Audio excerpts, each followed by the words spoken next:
سرزمین مدھوبنی کے بہت ہی مردم خیز، دلیر، غیرت مند اور سماجی اور سیاسی اعتبار سے بیدار بھوارہ کی سرزمین کے غیور نوجوانوں، ملت کے جگر کے ٹکڑوں، اور آج اس محفل کو منعقد کرانے میں اسد، آصف اور نعمت اللہ اور ہمارے ڈاکٹر صاحب، ہم سب لوگوں کو مبارکباد دیتے ہیں کہ آپ لوگوں نے مجلس کے ذمہ داروں کو اپنی بستی میں آنے کی دعوت دی۔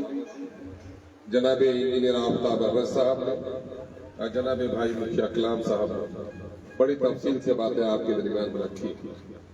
میں آپ کی پیشانیوں کی لکیروں، آپ کے چہرے کی اطمینان اور آپ کے آنکھوں کی جو پاکیزہ کرنیں ہیں ان کو پڑھ رہا ہوں۔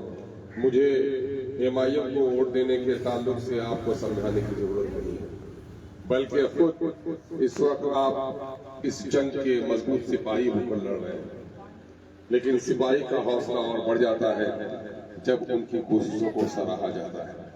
نوجوانوں، لیکے لیکے کھاری چلے، لیکے چلے کپوت، لیکے چھارے تینوں چلے سائر سے سبوت۔ بنگال کے قریب میں رہنے والا ہوں۔ بنگلہ اسلوب میں یہ دو پنکتیاں ہیں کہ لیک سے بیل گاڑی چلتی ہے، یا لیک پر وہ اولاد جس کو صلاحیت نہیں ہے، پوچھ ہے وہ یا کپوت ہے، بدلتے ہوئے حالات کو نہیں سمجھ پا رہا ہے، وہی ڈگر پہ چل رہا ہے۔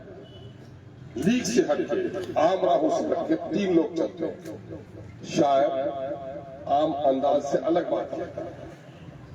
شیر کسی رستے اور پگڈنڈی پہ نہیں، اپنا رستہ الگ بڑھتا ہے، اور جو ثبوت ہوتا ہے وہ پرانی ڈگر سے ہٹ کر نئی راہ بناتا ہے۔ اور میں اس وقت آپ ان ثبوتوں کے طور پر دیکھ رہا ہوں جو نئے ڈگر پہ چلنے والا۔ یہ بات صاف کر دو، یہ قدم قدم بلائیں، یہ سواد کوئے جانا، وہ یہیں سے لوٹ جائے جسے زندگی ہو جائے۔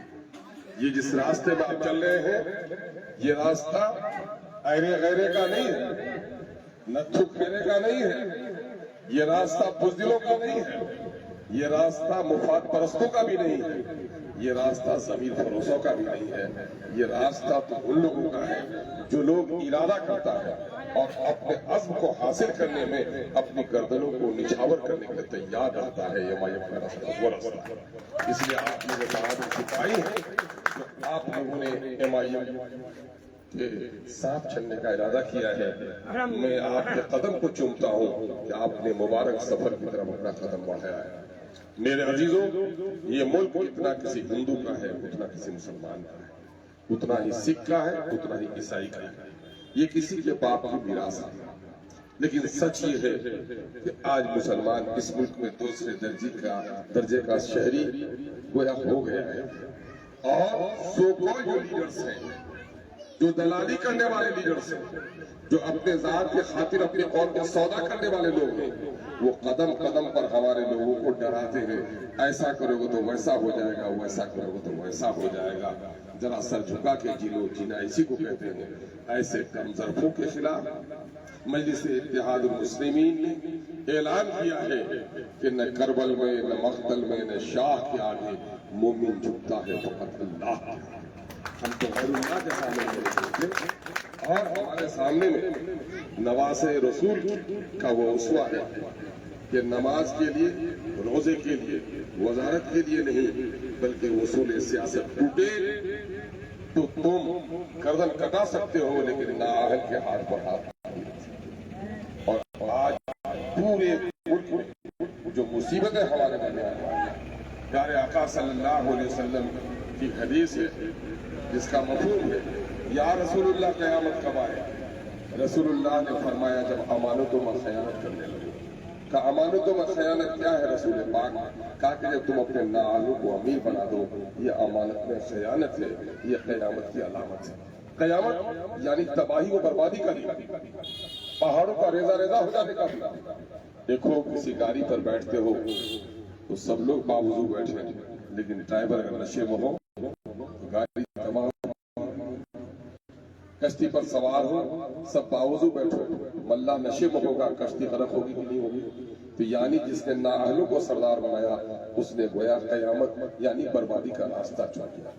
ہم لوگوں نے مسجد کے امام کے لیے، مدرسے کے معلم کے لیے، بیٹی کے دولہے کی تو تحقیق کی، لیکن پارلیمنٹ اور اسمبلی میں جس کو بھیجا کبھی ہم نے اس کے بارے میں تحقیق نہیں کی۔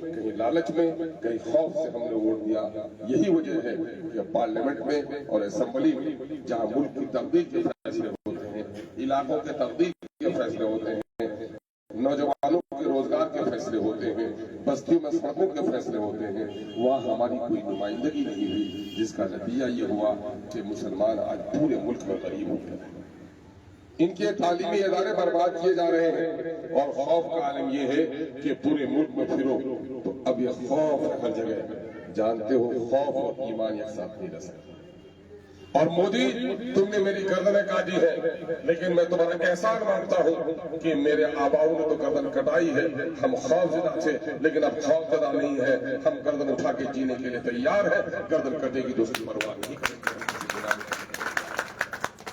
اور ہم اپنے صفوں سے گردن جھکا کر جینے والے، گردن جھکا کر قیادت کرنے والے رہنماؤں کو بھی اب چھوڑنے والے نہیں ہیں۔